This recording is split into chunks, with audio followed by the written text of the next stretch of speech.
Normal is not normal, but I thought it was normal. Welcome to Intimate Thoughts, and today we're doing another reaction video to one of my favorite podcasters, Passport OG.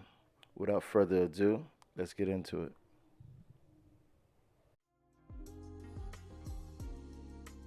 We talk about the passport in this space because without the passport, technically you can't travel anywhere. So you have to get the passport first, but the passport is not an end-all be-all in terms of solving all of our issues, because there are some bottom line things that we've learned that we have to unlearn. Our definition of malehood, we have to re-examine that, because the definition of malehood that we've learned is really centered around how are you liked by women. If women like you, then you're more of a man. If you're not liked by women, then you have to re-examine your definition of malehood. This mind frame not only has us dwelling in our lower sexual energy, which keeps us away from our true purpose, but it also has us looking at women as sexual objects and also being perceived worldwide as sexual objects as well. Now, I want to show you this majestic structure, Tokyo Skytree. This rises 634 meters out of the ground in one of the most earthquake-prone countries in the world.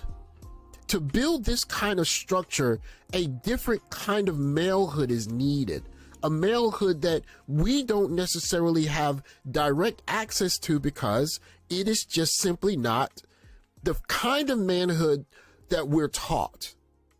This is Tommy Sotomayor, and he's talking about his upbringing and how he's himself had to do some unlearning. You said because I was raised by, if you're raised by, listen, it was a bad group of women around. It just really was. I saw a bad group of women. I was raised in the projects, and what was normal is not normal, but I thought it was normal. And you kind of start getting together with people who've had the same kind of crap that you've had, and y'all bring crap and y'all make a whole crap combo. So Tommy starts out by stating that what he thought was normal wasn't normal. And if you don't realize that your normal is abnormal, then you carry your abnormalities with you where you go.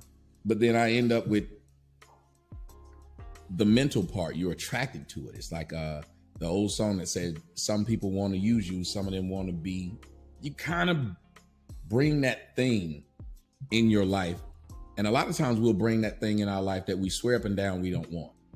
And we find ourselves in that situation. I think that was probably one of my issues. Tommy is going to continue with a problem that the passport cannot fix. I felt so bad for the women because it was very few men in the house. Only men were us boys. There were no men there. And I think this is why I'm so against single parents. I thought my mom and my grandmother, them were like gods, and they were just perfect, and men weren't shit. That is a problem. That is a problem that cannot be fixed with a passport. We in our community, even those of us who are lucky enough to grow up with our fathers, and I'll say this about my father did a fantastic job raising me, but my father can only prepare me to be a black man in America. And with that, there's only so much masculinity we can assume. What I learned in Japan is how to be a complete man, which I'll get to in a moment. But you cannot learn how to be a man when you're worshiping women. I want to thank Tommy Sotomayor for that honest and intimate dialogue, and what Mr. Passport OG is saying in its context as far as being raised in America can only raise you to be a black man in America, is that the restrictions put on black men does not allow black men in general to reach their full potential. And I was growing up to be a man though. So I thought men were evil, men were bad. I seen men my mom. I seen men just never be there when you needed them. So I thought men were evil. So I said, I want to be the change. And all I grew up to be was a simp. I grew up to be a man that was giving women shit that they didn't deserve, thinking that just because this is a female, you should try to take care of her. That's right. But what happens is if you grow up in a town full of vultures, you end up getting used being that guy.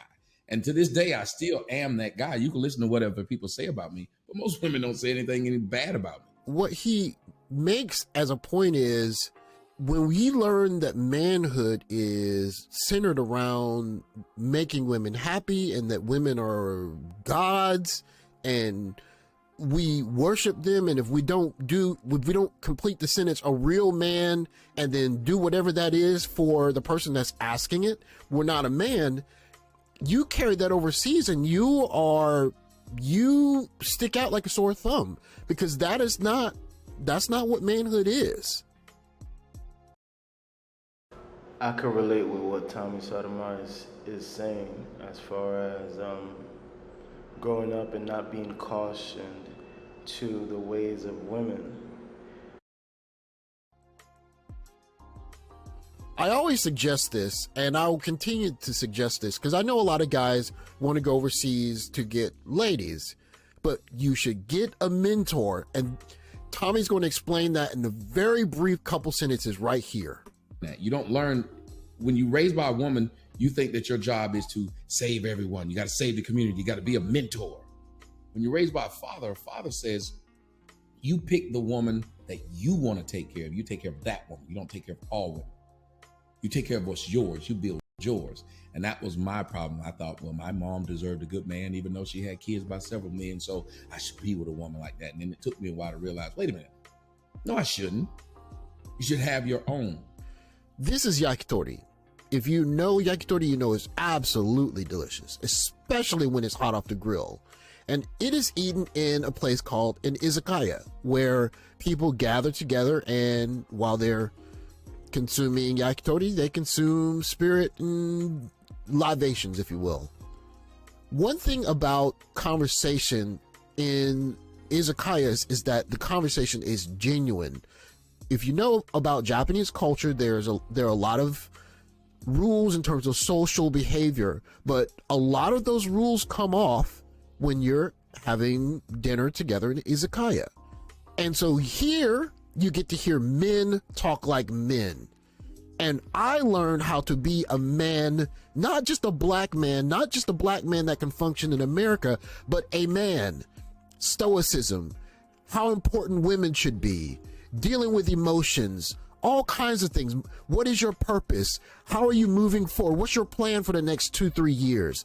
All conversations I've had with grown men in restaurants like this. Only men. Enter the black manosphere, or shall I just call it, it's an izakaya for black men that are thinking and sharing thoughts. It is a pub where black men are sitting down, sharing thoughts about things from dating and women to life to the black male experience. Now, as a passport bro, there are some people that maybe don't necessarily associate themselves with the movement, the black manosphere, but I wanted to say unequivocally, I do. And part of that is because it has helped me not only deal with women, but deal with my black experience. When BGS Ibmore responds to why, quote unquote, the black manosphere identifies more with Karen than Keisha, the question is not why. The question is, who is to regulate conversation in the black manosphere besides black men? Just like I spoke about the izakaya, there is no regulation of the conversation among men drinking and eating yakitori in izakaya or in a pub. Why is there regulation here? And it goes right back to why I speak about needing mentorship and the passport not being enough. A lot of how we've conditioned as black men is to placate to women instead of doing what men traditionally do, which compare notes, gather thoughts, build things together.